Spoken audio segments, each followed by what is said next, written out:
পঞ্চায়েতের অর্থ পরিকল্পনা উপসমিতির রিটেন্ডার মিটিং আর সেই মিটিংকে কেন্দ্র করেই গন্ডগোল। কংগ্রেসের উপপ্রধান সহ দুই সঞ্চালককে মারধর করা হয়েছে এমনটাই অভিযোগ উঠেছে, যেখানে পঞ্চায়েতের অর্থ ও পরিকল্পনা উপসমিতির রিটেন্ডার নিয়ে মিটিং ছিল আর সেই মিটিংয়েই এই গন্ডগোল তৈরি হয়। কংগ্রেসের উপপ্রধান সহ দুজন সঞ্চালক, তাদেরকেও মারধর করা হয়েছে এমনই অভিযোগ উঠেছে। মুর্শিদাবাদের ধুলিয়ারি গ্রাম পঞ্চায়েতের ঘটনা। রাকিবুল ইসলাম আমাদের সঙ্গে টেলিফোনে রয়েছেন প্রতিনিধি, বিস্তারিত জানবো। রাকিবুল, ঠিক কোন ঘটনাকে কেন্দ্র করে এই ধরনের গন্ডগোল বাঁধলো সেখানে? দেখো, মুর্শিদাবাদের রানীনগর বিধানসভার ডোমকল ব্লকের ধুলাউড়ি গ্রাম পঞ্চায়েত, আর সেই গ্রাম পঞ্চায়েতে গতকাল একটি অর্থ এবং পরিকল্পনা উপসমিতির একটি মিটিং ছিল। সেই মিটিং এ রিটেন্ডারের কাজ চলছিল। সেই সময় কিন্তু বাম কংগ্রেস থেকে শুরু করে তৃণমূলের যে পঞ্চায়েত প্রধান, তারা সকলেই কিন্তু উপস্থিত ছিলেন। সেই সময় হঠাৎই আচমকাই কিছু তৃণমূলের গুন্ডা বাহিনী ঢুকে পড়ে এবং বাম কংগ্রেসের সঞ্চালক এবং উপপ্রধানকে বের করে দেয় এবং তাদেরকে মারধর করে, এমনটাই কিন্তু অভিযোগ করছে উপপ্রধান, কংগ্রেস দলের এক উপপ্রধান সহ আরো দুই সঞ্চালক।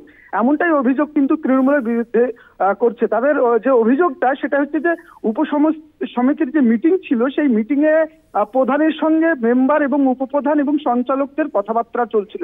আচমকাই প্রধানের নেতৃত্বে কিছু দুষ্কৃতী অর্থাৎ তৃণমূলের গুন্ডা বাহিনী বা বহিরাগত তারা ঢুকে পড়ে এবং সেই পঞ্চায়েতের মধ্যেই কিন্তু উত্তেজিত এবং চড়াও হয় বাম কংগ্রেস কর্মী সমর্থক, বাম কংগ্রেস সঞ্চালকদের উপরে এবং উপপ্রধানের উপরে। তারপরে তাদেরকে ওই পঞ্চায়েত থেকে বের করে দেয়, এমনটাই অভিযোগ তুলছে তারা। এবং তাদের অভিযোগ যে এই পঞ্চায়েতের মধ্যে বহিরাগতরা ঢুকছে তৃণমূলের নেতৃত্বে, তাহলে গণতন্ত্র কোথায় গিয়ে দাঁড়িয়েছে এবং বহিরাগত কেন পঞ্চায়েতের মধ্যে ঢুকবে, এই নিয়ে তারা একাধিক প্রশ্ন এবং অভিযোগ করছে। এই নিয়ে তারা আইনের দ্বারস্থ হবে বলেও জানিয়েছেন, যদিও এই অভিযোগ অস্বীকার করছে তৃণমূল প্রধান পিঞ্জুরা বিবি। তিনি পাল্টা অভিযোগ করছে যে বাম কংগ্রেসের যে সঞ্চালক এবং মেম্বার এবং উপপ্রধান ছিল, তারাই কিন্তু প্রথমে চড়াও হয়েছিল, এমনটাই কিন্তু অভিযোগ তিনি তুলছেন পাল্টা। পাশাপাশি ব্লক সভাপতি হাজিকুল ইসলাম তিনিও কিন্তু যেটা জানাচ্ছেন যে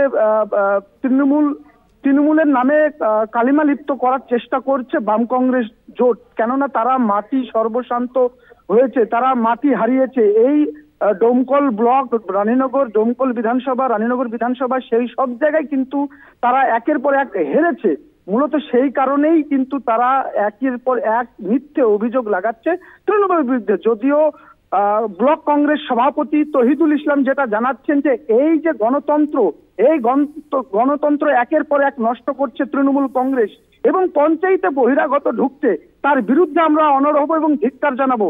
পাশাপাশি আমরা আইনের দ্বারস্থ হবে, দরকার হলে জেলা পুলিশ সুপারের কাছেও আমরা দ্বারস্থ হব, এমনটাই কিন্তু জানাচ্ছেন ব্লক সভাপতি। ধন্যবাদ তোমাকে। রাকিবুল ইসলাম আমাদের সঙ্গে টেলিফোনে ছিলেন প্রতিনিধি।